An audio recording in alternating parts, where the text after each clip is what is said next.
Hi friends, welcome to Zoom and tricks. Research methodology എന്നുള്ള പേപ്പറാണ് ഈ വീക്കിൽ നമ്മൾ പഠിച്ചുകൊണ്ടിരിക്കുന്നത്. ഒരു റിസർച്ച് എങ്ങനെയാണ് ചെയ്യേണ്ടത്, അതിൽ നമ്മൾ എന്തൊക്കെ കാര്യങ്ങൾ ശ്രദ്ധിക്കണം, ബെറ്റർ റിസൾട്ടിന് എന്തൊക്കെ ചെയ്യണം, അങ്ങനെ ഒരുപാട് ഗൈഡ് ലൈൻസ് തരുന്ന ഒരു പേപ്പറാണിത്. ഈ ഗൈഡ് ലൈൻസ് ഒക്കെ ഫോളോ ചെയ്തിട്ട് നമ്മൾ കഷ്ടപ്പെട്ടിട്ട് കുറേ കാലം എടുത്തിട്ട് റിസർച്ച് തയ്യാറാക്കി. ഈ റിസർച്ച് ആർക്ക് വേണമെങ്കിലും യൂസ് ചെയ്യാം, ആർക്ക് വേണമെങ്കിലും മോഡിഫൈ ചെയ്യാം, ആർക്കും എന്തും ചെയ്യാമെന്നാണെങ്കിൽ നമ്മുടെ കഷ്ടപ്പാടിന് വാല്യൂ ഇല്ലാണ്ടായി പോകും. അപ്പോൾ നമ്മുടെ ചിന്തയും നമ്മുടെ ക്രിയേഷനും നമ്മുടെ ഹാർഡ് വർക്കും ഒക്കെ നമ്മുടെ കാറ് നമ്മുടെ ബൈക്ക് എന്ന് പറയുന്ന പോലെ നമ്മുടെ സ്വന്തമായിരിക്കണം. ഈ ഒരു ലീഗൽ റൈറ്റിനെയാണ് നമ്മൾ ഇൻ്റലക്ച്വൽ പ്രോപ്പർട്ടി റൈറ്റ് എന്ന് പറയുന്നത്. അപ്പം നമുക്ക് ഇന്നത്തെ ക്ലാസ്സിലേക്ക് കിടക്കാം. ഇൻ്റലക്ച്വൽ പ്രോപ്പർട്ടി റൈറ്റ് നമ്മുടെ ഫിസിക്കൽ പ്രോപ്പർട്ടീസായ കാറിനും ബൈക്കിനൊക്കെ കിട്ടുന്ന പോലെ ആ ഒരു ഓണർഷിപ്പ് നമ്മുടെ ചിന്തകൾക്കും കിട്ടുന്നുണ്ടെങ്കിൽ അതിനെയാണ് നമ്മൾ IPR എന്ന് വിളിക്കുന്നത്. ഇങ്ങനെയൊരു റൈറ്റ് ഉള്ളതുകൊണ്ട് തന്നെ ഓണറിൻ്റെ പെർമിഷൻ ഇല്ലാതെ ഒരു പബ്ലിക്കിനും ഒരാളുടെ ഐഡിയ യൂസ് ചെയ്യാൻ പാടില്ല. ഇത്തരം റൈറ്റ്സ് ക്രിയേറ്റിവിറ്റിയെയും ഇന്നോവേഷനെയും എൻകറേജ് ചെയ്യുന്നു, ഇൻവെൻറ്റേഴ്സിന് ഫിനാൻഷ്യൽ ബെനിഫിറ്റ് നൽകുന്നു, അങ്ങനെ ഇക്കണോമിക് ഗ്രോത്തിനെ പ്രൊമോട്ട് ചെയ്യുന്നു. മാത്രമല്ല, ഒരു പ്രോഡക്റ്റിൻ്റെ ഡ്യൂപ്ലിക്കേറ്റ്സ് ഉണ്ടാക്കുന്നത് കൺട്രോൾ ചെയ്യുന്നതുകൊണ്ട് തന്നെ കൺസ്യൂമേഴ്സിന് ക്വാളിറ്റി എൻഷുർ ചെയ്യുന്നുണ്ട്. അപ്പോൾ ഒരാളെ ചിന്തയെ അല്ലെങ്കിൽ അവരുടെ ഇന്നോവേഷനെ മറ്റാരും ചൂഷണം ചെയ്യാതിരിക്കാനുള്ള റൈറ്റാണ് ഇൻ്റലക്ച്വൽ പ്രോപ്പർട്ടി റൈറ്റ് എന്ന് പറയുന്നത്. ഈ റൈറ്റ്സ് ഒരുപാട് ടൈപ്പിലുണ്ട്. പാറ്റന്റ് റൈറ്റ് ഉണ്ട്, ട്രേഡ് മാർക്ക് റൈറ്റ് ഉണ്ട്, കോപ്പി റൈറ്റ് ഉണ്ട്, ട്രേഡ് സീക്രറ്റും ഉണ്ട്. പാറ്റന്റ് എന്ന് വെച്ചാൽ എന്താ, നമ്മളിത് ഒരുപാട് കേട്ടിട്ടുണ്ട്. ഒരാളുടെ ഒരു പുതിയ കണ്ടുപിടുത്തത്തിന് ഗവൺമെൻറ് നൽകുന്ന എക്സ്ക്ലൂസീവ് റൈറ്റാണ് പാറ്റന്റ് എന്ന് പറയുന്നത്. അതായത് പുതിയൊരു ഇൻവെൻഷനെ ഓണർക്കല്ലാതെ മറ്റാർക്കും ഉപയോഗിക്കാനോ വിൽക്കാനോ പാടില്ല. ഈ ഒരു പാറ്റന്റിനൊരു പീരിയഡ് ഉണ്ട്. അതായത് 20 വർഷത്തേക്ക് മാത്രമാണ് ഈ ഒരു പാറ്റന്റ് നിലനിൽക്കുള്ളൂ. അതിനുശേഷം ഈ ഇൻവെൻഷൻ പബ്ലിക്കിന് ഉപയോഗിക്കാൻ പറ്റും. ഈ ഒരു ഇൻവെൻഷൻ ആദ്യമായിട്ട് ഒരാൾ ക്രിയേറ്റ് ചെയ്യുന്നതായിരിക്കണം, മറ്റൊന്നിൻ്റെയും ഇംപ്രവൈസ്ഡ് വേർഷൻ ആവാൻ പാടില്ല, പ്രാക്ടിക്കൽ ആപ്ലിക്കേഷൻ ഉണ്ടായിരിക്കണം. ഇതൊക്കെയാണ് ഒരു പാറ്റന്റ് കിട്ടാനുള്ള റിക്വയർമെന്റ് എന്ന് പറയുന്നത്.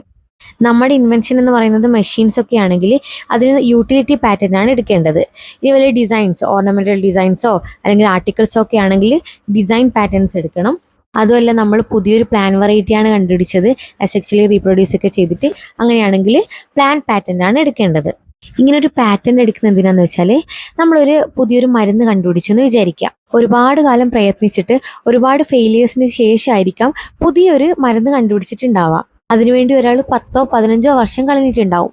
പക്ഷെ ഇതിനൊരു പാറ്റന്റ് ഇല്ല എങ്കിൽ മാർക്കറ്റിൽ ഈ പ്രൊഡക്റ്റ് ഇറക്കി ഉടനെ തന്നെ അടുത്ത ആൾക്കാർക്ക് ഇത് പെട്ടെന്ന് തന്നെ ഉണ്ടാക്കാൻ വേണ്ടിയിട്ട് പറ്റും.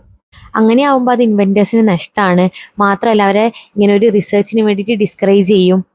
അവർക്ക് ഫിനാൻഷ്യലി ഒരുപാട് നഷ്ടങ്ങൾ ഉണ്ടായിട്ടുണ്ടാവും, അതിൽ നിന്ന് റിക്കവറി കിട്ടില്ല. അങ്ങനെ പാറ്റന്റ് ഇല്ലെങ്കിൽ ഒരാളുടെ ഇന്നോവേഷന്, അവരുടെ ഹാർഡ് വർക്കിന് കാര്യമില്ലാണ്ടായിപ്പോവും. അപ്പം അതുകൊണ്ടാണ് ഗവൺമെൻറ് പാറ്റന്റ് റൈറ്റ് നൽകുന്നത്. അടുത്തൊരു ട്രേഡ് മാർക്കാണ്. അതായത് ഇപ്പോൾ ഒരു കമ്പനീൻ്റെ സിമ്പിൾ, അവരുടെ നെയിം, അതിനൊക്കെ പ്രൊട്ടക്ട് ചെയ്യുന്ന റൈറ്റാണ് ട്രേഡ് മാർക്ക് റൈറ്റ് എന്ന് പറയുന്നത്. ആപ്പിളിൻ്റെ സിമ്പിൾ, കൊക്കോകോലൻ്റെ ബ്രാൻഡ് നെയിം, മെക്ഡൊണാൾഡ്സിൻ്റെ സ്ലോഗൻ, അതൊക്കെ അവരുടെ കമ്പനീനെ ഐഡന്റിഫൈ ചെയ്യാനുള്ള ഒരു ട്രേഡ് മാർക്കാണ്. ഇതേ സിമ്പിൾസോ നെയിംസോ മറ്റൊരാൾ ഉപയോഗിക്കുന്നത് വഴി അവരുടെ കമ്പനീൻ്റെ റെപ്യൂട്ടേഷൻ അത് ബാധിക്കുന്നുണ്ട്. ഒരേ പേര് തന്നെ യൂസ് ചെയ്തിട്ടുണ്ടെങ്കിൽ അത് കൺസ്യൂമേഴ്സിന് കൺഫ്യൂഷൻ ഉണ്ടാക്കും. അതുപോലെ തന്നെ ഇതേ പേരിൽ ക്വാളിറ്റി ഇല്ലാത്ത പ്രോഡക്റ്റാണ് അടുത്ത ആൾക്കാർ വിൽക്കുന്നതെങ്കിൽ അത് ഒറിജിനൽ കമ്പനിയുടെ മൊത്തത്തിലുള്ള ബിസിനസ്സിനെ തന്നെ ബാധിക്കും. സോ ഒരു ട്രേഡ് മാർക്ക് റൈറ്റ് കിട്ടുവാണെങ്കിൽ ഒരു കമ്പനി എത്ര കാലം ഉണ്ടോ അത്രയും കാലം ഈ ട്രേഡ് മാർക്ക് അവർക്ക് മാത്രമുള്ളതായിരിക്കും. അപ്പോൾ അവർക്ക് കൺസ്യൂമേഴ്സിൻ്റെ ട്രസ്റ്റ് ഉണ്ടാവും, ക്വാളിറ്റി അഷ്യൂർ ചെയ്യാൻ വേണ്ടി പറ്റും, അവരുടെ ബ്രാൻഡിനൊരു വാല്യൂ ഉണ്ടാവും. കോപ്പി അടിക്കാൻ പറ്റാത്തതുകൊണ്ട് തന്നെ ഒരു ഹെൽത്തി കോമ്പറ്റീഷൻ മാർക്കറ്റിലുണ്ടാവും. അടുത്തത് കോപ്പി റൈറ്റ് ആണ്. നമ്മൾ സോഷ്യൽ മീഡിയാസ് ഉപയോഗിക്കുന്നതുകൊണ്ട് തന്നെ ഈ പേര് നമുക്ക് നല്ല ഫെമിലിയർ ആണ്. ഇങ്ങനെ ഒരു അവകാശം ഉള്ളതുകൊണ്ട് ഒരാൾ സ്വന്തം കഴിവുകളോട് ഉണ്ടാക്കിയ അവരുടെ വർക്ക്, അത് പാട്ടാവാം, ഡാൻസ് ആവാം, പെയിന്റിങ്സ് ആവാം, മൂവീസ് ആവാം, അതിനെ പ്രൊട്ടക്ട് ചെയ്യാൻ വേണ്ടിയിട്ട് പറ്റുന്നുണ്ട്.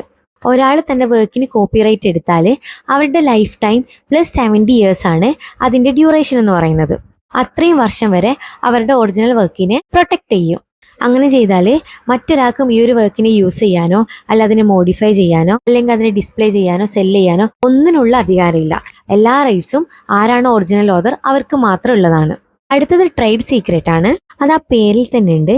ബിസിനസ് ഇൻഫർമേഷനെ കോൺഫിഡൻഷ്യൽ ആയിട്ട് വെക്കാനുള്ള റൈറ്റാണിത്. ഇതിന് പ്രത്യേകിച്ച് രജിസ്ട്രേഷൻ്റെ ആവശ്യമൊന്നുമില്ല. ആർക്കാണോ ഈ സീക്രട്ട് അറിയുന്നത് അത് അവർ സീക്രട്ട് ആയിട്ട് തന്നെ വെച്ചാൽ മതി. ഇതിന് നമുക്ക് അറിയാവുന്ന എക്സാമ്പിൾസ് ആണ് KFC, കൊക്കോകോല എന്നൊക്കെ പറയുന്നത്. അവരുടെ ഫോർമുലേഷൻ എന്താണെന്ന് അവർ ഇതുവരെ റിവീൽ ചെയ്തിട്ടില്ല. അത് അവർ സീക്രട്ട് ആയിട്ട് തന്നെ കൊണ്ടുപോവുകയാണ് ചെയ്യുന്നത്. നേരെ മറിച്ച് അവർ പാറ്റന്റ് എടുക്കുകയാണെങ്കിൽ 20 ഇയേഴ്സിന് ശേഷം അവർക്കിത് റിവീൽ ചെയ്യേണ്ടി വന്നേനെ. സോ മറ്റാർക്കും കോപ്പി അടിക്കാൻ പറ്റാത്ത രീതിയിൽ ഫോർ എവർ റെസിപ്പി സീക്രട്ട് ആയിട്ട് വെക്കുക എന്നുള്ളതാണ് ഇതിൻ്റെ ഒരു ബെനിഫിറ്റ് എന്ന് പറയുന്നത്. പക്ഷേ ഈ സീക്രട്ട് ലീക്ക് ആയാലോ അല്ലെങ്കിൽ ആരെങ്കിലും റിവീൽ ചെയ്താലോ ലീഗലായിട്ട് നമുക്ക് മുന്നോട്ട് പോകാൻ വേണ്ടി പറ്റില്ല. അത് ഇതിൻ്റെ ഒരു റിസ്ക് ആണ്. നമ്മൾ 4 രീതിയിലുള്ള ഇന്റലക്ച്വൽ പ്രോപ്പർട്ടി റൈറ്റ് ആണ് ഇപ്പോൾ പറഞ്ഞത്. ഒന്ന് പാറ്റന്റ്, ന്യൂ ഇൻവെൻഷൻ ഉള്ള എക്സ്ക്ലൂസീവ് റൈറ്റ് ആണിത്.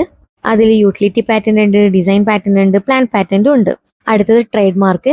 ഒരു സർവീസിനെ നമ്മൾക്ക് ഐഡന്റിഫൈ ചെയ്യാനുള്ള സിമ്പിളോ നെയിമോ വേർഡ്സോ ആണ് ഈ ട്രേഡ് മാർക്ക് എന്ന് പറയുന്നത്.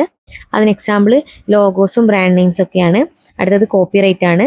ഒരു ഓതറിന്റെ ഒറിജിനൽ വർക്കിന്റെ മേലുള്ള പ്രൊട്ടക്ഷൻ ആണിത്. അത് ബുക്സ് ആവാം, മ്യൂസിക് ആവാം, ആർട്ട് ആവാം. നെക്സ്റ്റ് ട്രേഡ് സീക്രട്ട് ആണ്. ഇതൊരു കോൺഫിഡൻഷ്യൽ ബിസിനസ് ഇൻഫർമേഷൻ ആണ്. ഒരാളുടെ പ്രൊഡക്റ്റിന്റെ ഫോമുലയോ അല്ലെങ്കിൽ അതെങ്ങനെ ഉണ്ടാക്കിയെന്നോ അല്ലെങ്കിൽ അതിന്റെ ഡിസൈനോ ഇതൊന്നും നമ്മൾ പുറത്ത് റിവീൽ ചെയ്യാണ്ട് സീക്രട്ട് ആക്കി വെക്കുന്നതിനാണ് നമ്മൾ ട്രേഡ് സീക്രട്ട് എന്ന് പറയുന്നത്. ഒരു ഇൻഡിവിജ്വലിന് അവരുടെ ഇന്നോവേഷനെ അങ്ങനെ സീക്രട്ട് ആക്കിയിട്ട് വെക്കാനുള്ള അവകാശമുണ്ട്. ഇങ്ങനെ ഇൻവെന്റേഴ്സിന് നല്ലൊരു സപ്പോർട്ട് IPR നൽകുന്നുണ്ടെങ്കിലും ഒരു കോയിന് 2 സൈഡ് ഉള്ളതുപോലെ പബ്ലിക്കിന് ഇതുകൊണ്ട് ഒരുപാട് ചാലഞ്ചസ് അനുഭവിക്കേണ്ടി വരുന്നുണ്ട്. ആവശ്യമായ സാധനങ്ങൾക്കുള്ള റെസ്ട്രിക്ഷൻ ആണ് ഇതിൽ ഏറ്റവും ഇമ്പോർട്ടൻ്റ് ആയിട്ടുള്ളത്.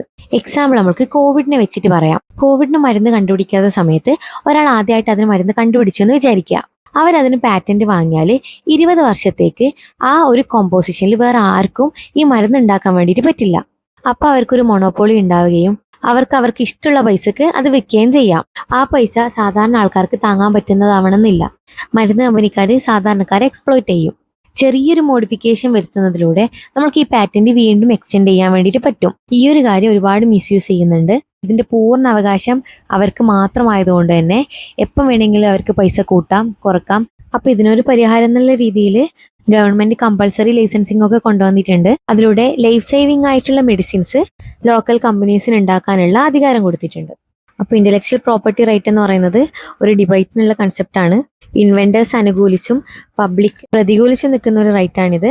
അപ്പോൾ ഈ ക്ലാസ് എല്ലാവർക്കും മനസ്സിലായെന്ന് വിചാരിക്കുന്നു. മറ്റൊരു ക്ലാസ്സുമായിട്ട് നാളെ വീണ്ടും കാണാം.